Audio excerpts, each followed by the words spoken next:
Details చూద్దాం. Trump టారిఫ్లతో ప్రపంచం అల్లకల్లోలమవుతున్న వేళ భారత్ యూరోపియన్ యూనియన్ మధ్య స్వేచ్ఛ వాణిజ్య ఒప్పందం కుదిరింది.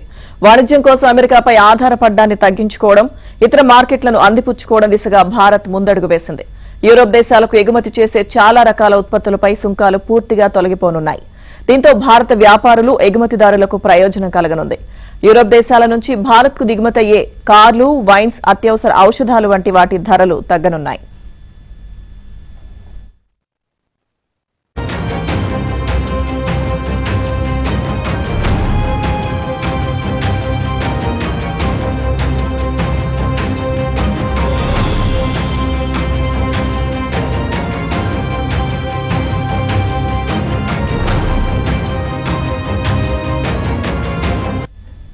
ఢిల్లీలోని హైదరాబాద్ హౌస్ లో 16వ భారత్ EU శిఖరాగ్ర సమావేశం జరిగింది.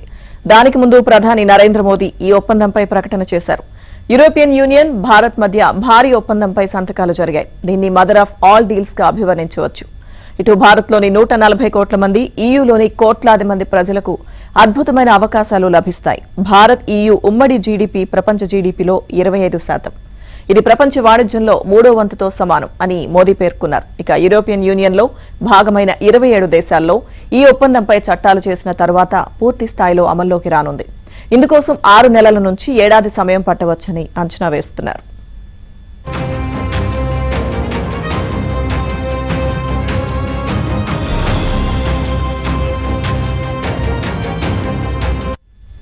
EUతో కుదుర్చుకున్న స్వేచ్ఛ వాణిజ్య ఒప్పందంతో తెలుగు రాష్ట్రాల్లోని పలు రంగాలకు ప్రయోజనం దక్కనుంది.